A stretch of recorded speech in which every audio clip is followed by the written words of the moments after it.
நீங்க சொன்ன மாதிரி சிறப்பாக பேசிக்கொண்டார். நம்ம எல்லாமே அவருடைய பேச்சை கவனித்துக் கொண்டுதான் இருந்தோம்.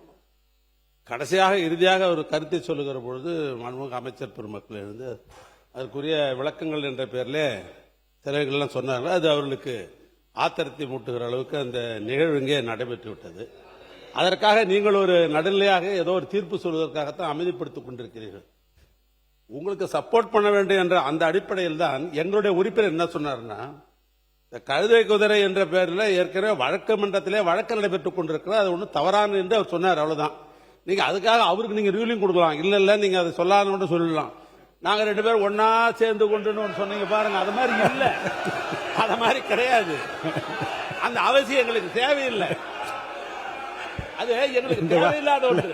இல்ல நான் சொல்ல விரும்பியதும் நான் சொல்ல வந்ததும் இல்ல, குதிரை என்று சொன்ன உடனே 2 பேரும் ஒன்றாக சேர்ந்து நான் சொன்னேன். பேரவைத் தலைவர்,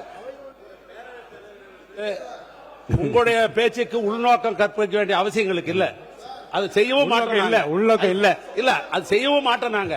ஆனா என்னன்னா, நாங்கள் எதிர்க்கட்சி என்ற அடிப்படையில் தான் எங்களுக்கு அந்தஸ்தெல்லாம் கொடுத்து எங்களுக்கு எதிர்க்கட்சி என்று வைத்திருக்கிறீர்கள். உங்களுடைய பேச்சை முழுமையாக நடுநிலையாக நீங்கள் நடத்தி கொண்டிருப்பது தான் எங்களுக்கு இருக்கிற பாதுகாப்பு. அவருக்கு பதில் சொல்ல வேண்டும் என்ற அடிப்படையில் ஏதோ ஒரு நிலையாற்றல் எப்படி நீங்க சொல்லிட்டீங்க. ஆனால் அது அப்படி அல்ல. நாங்க வேற கட்சி, அவங்க வேற கட்சி, அவங்க ஆண்ட கட்சி, நாங்களும் ஆண்ட கட்சி. அடுத்த முறை ஆடலாம்னு நாங்கெல்லாம் திட்டம் போட்டிருக்கிற கட்சி எங்க கட்சி. அடுத்த முறை நாங்க தான் ஆளணும்ன்ற திட்டம் போட்டுக் கொண்டிருக்கிற கட்சி. இப்படிப்பட்ட நிலையில் அவங்களுடைய பிரச்சனையை நீங்க தீர்ப்பதற்குத்தான் வேண்டிய முயற்சி செய்ய மொழிய அந்த குற்றச்சாட்டு நாங்க இல்ல. அது மாதிரி நாங்களும் ஒன்னா இல்ல. மாநில பள்ளிக்கல்வித்துறை அமைச்சர் அவர்கள் மாநில பள்ளிக்கல்வித்துறை முடிச்சிருங்க. மாண்புமிகு பேரவைத் தலைவர் அவர்களே, உண்மையிலேயே தமிழக சட்டமன்ற வரலாற்றை புரட்டி பார்க்கிற பொழுது நமக்கு கிடைத்திருக்கக்கூடிய பேரவைத் தலைவர் என்பவர் முதல் முறை ஆட்சியினுடைய தினசரி தகவல்களை நேரலையில் தருபவர் மட்டுமல்ல, முழுமையான நேரலை முதல் முறையாக வரலாற்றிலேயே உங்கள் மூலமாக தான் சென்று கொண்டிருக்கிறது. 2 கிட்டத்தட்ட 40 மணித்துளிகள் மதிப்பிற்குரிய முன்னாள் முதல்வர் அண்ணன் எடப்பாடியார் அவர்கள் பேசுகிற பொழுது அத்தனை கருத்துகளும் எதிர்கருத்துகள் இருந்த போது கூட அதை அதிகம் இடைச்சல்கள் செய்யாது முழுமையாக கேட்டு முடித்து, அதன் பிறகு இறுதியில் அவர் சொல்லக்கூடிய சில கருத்துக்கள் மீது அவரே சொன்னார், இது கேட்கும்போது கஷ்டமா இருக்கும்னு. அந்த கருத்துக்களுக்கான எதிர்வினையாக இங்க பேசும்போது கூட ஒவ்வொரு கட்சிக்கும் ஒவ்வொரு உறுப்பினர்களுக்கும் ஆளுங்கட்சி மட்டும் பேசாது, எதிர்க்கட்சி சகல கட்சி உறுப்பினர்களுக்கும் நியாயமான உண்மையிலே அவர்களுக்கு தேவையான நேரத்தை ஒதுக்குவதையும் முதல் முறையாக வரலாற்றிலே இப்படி ஒரு பேரவைத் தலைவர் கிடைத்திருப்பது எங்களுக்கெல்லாம் ஒரு மிகப்பெரிய பொக்கிஷம்.